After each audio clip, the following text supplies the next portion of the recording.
बहुत समय पहले बरसाना धाम के पास एक छोटा सा गांव था।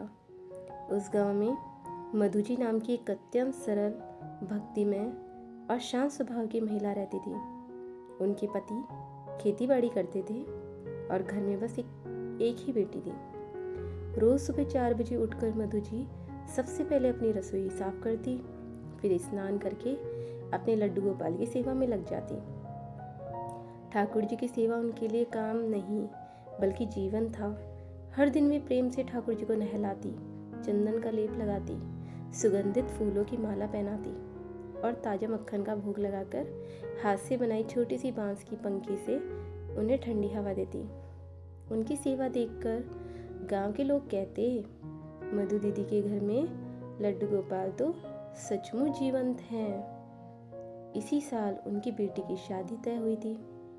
घर में गरीब थे, पर मधु जी ने धीरे धीरे पैसा जोड़कर सब सामान तैयार कर लिया। साड़ी, गहने, हल्दी, मेहंदी, बर्तन, मिठाई, सब कुछ। शादी में बस 15 दिन बचे थे और घर में उत्साह का माहौल था। मगर उसी समय कठिन दिन शुरू हुए। रात को अचानक तेज हवा चली, बिजली गिरने जैसी आवाज आई और गांव में अफरा तफरी मच गई। दोपहर से ही गर्मी ऐसी थी कि मिट्टी भी जलती लग रही थी। मधु जी घर में ही थी और ठाकुर जी की सेवा पूरी करके सामान की सजावट देख रही थी। तभी उन्हें एक अजीब सी बेचैनी होने लगी, मानो किसी ने उनके दिल पर थपकी देकर कहा हो, ध्यान दो। वह तुरंत ठाकुर जी के कमरे की तरफ भागी। वहां उन्होंने देखा कि जिस छोटे कमरे में शादी का सारा सामान रखा हुआ था, उसके पास की दीवार से धुआं उठने लगा। अचानक उन्हें एहसास हुआ, घर के बाहर रखे सूखे लकड़ी के ढेर में आग लगी है और वो फैलते फैलते दीवार तक पहुंच चुकी है। मधु जी का दिल जोर जोर से धड़कने लगा। अगर आग कमरे में पहुंच गई तो बेटी की शादी का सारा सामान खत्म हो जाएगा। वह घबरा गई, रोने लगी, चिल्लाने लगी, पर उस समय घर में कोई नहीं था। पर उसी पल एक अविश्वसनीय घटना हुई।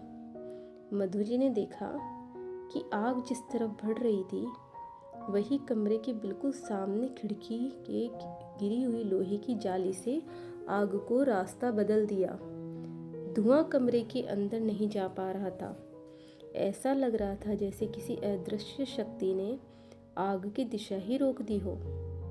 तेज लपटें थी, गर्मी इतनी कि दीवारें लाल हो गई, मगर कमरे का सामान सुरक्षित था। मधु जी डरते डरते पंखा लेकर आग के पास गई और मिट्टी डालने लगी। कुछ ही देर में गांव के लोग भी आ गए और सबने मिलकर आग बुझा दी। जब सब खत्म हुआ, मधु जी जमीन पर बैठकर फूट फूट कर रो पड़ी। उनके हाथ कांप रहे थे। उन्होंने डरते हुए कमरे का दरवाजा खोला। अंदर सारा सामान वैसा ही रखा था, एक भी चीज नहीं जली थी। टोकरी में रखा पीला हल्दी कपड़ा भी ज्यों का त्यों ही था। बर्तन चमक रहे थे, यहाँ तक कि मिठाई की महक भी वैसी ही थी। वे घुटनों के बल पर बैठ गई और आंखें आंसुओं से भर गई। उसी समय उनकी नज़र ठाकुर जी की मूर्ति पर पड़ी। चंदन का लेप थोड़ा सा धुआं सा लगा हुआ था और पंखा नीचे गिरा हुआ था, जैसे किसी ने उसे जल्दी से खींचा हो। मधु जी के मन में पहली बार सवाल आया, क्या ठाकुर जी ने मेरी रक्षा की? वे मूर्ति के सामने बैठ गई और रोते हुए बोली, हे मेरे लड्डू गोपाल, मैं गरीब हूँ, मेरी बेटी की शादी है। अगर कुछ हो जाता तो मैं कैसे संभालती? जैसे ही उन्होंने ये कहा, अचानक कमरे में हल्की सी ठंडी हवा चली, जबकि बाहर अभी भी धुआं था। ऐसा लग रहा था किसी ने उनके कंधे पर हाथ रखा हो, कोई आश्वासन दिया हो। कहते हैं कि भगवान प्रत्यक्ष रूप से सबके सामने नहीं आते, लेकिन वे अपने भक्तों की रक्षा जरूर करते हैं। मधु जी को भी उसी दिन विश्वास हो गया कि ठाकुर जी ने उनके घर को बचाया है।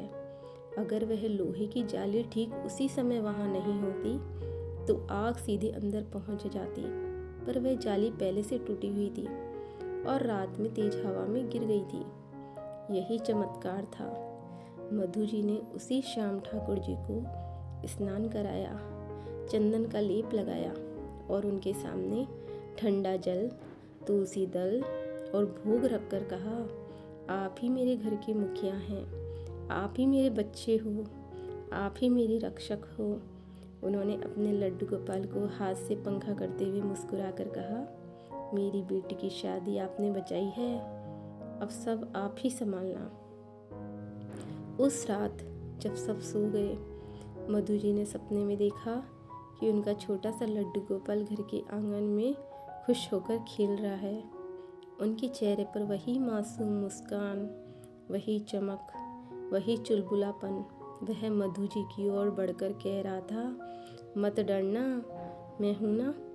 वे सपने ही में ही रो पड़ी और जब जागी तो उनके दिल में एक अपार शांति थी, जैसे भगवान ने खुद आकर उन्हें गले लगा लिया हो। सही सच्ची कहानी है, यही सच्ची कहानी है। जब प्रेम और श्रद्धा से ठाकुर जी की सेवा की जाती है तो वे बिना बोले, बिना दिखे अपने भक्त की रक्षा करते हैं। लड्डू गोपाल के साथ जुड़ा हर रिश्ता प्रेम का होता है और प्रेम कभी हारता नहीं।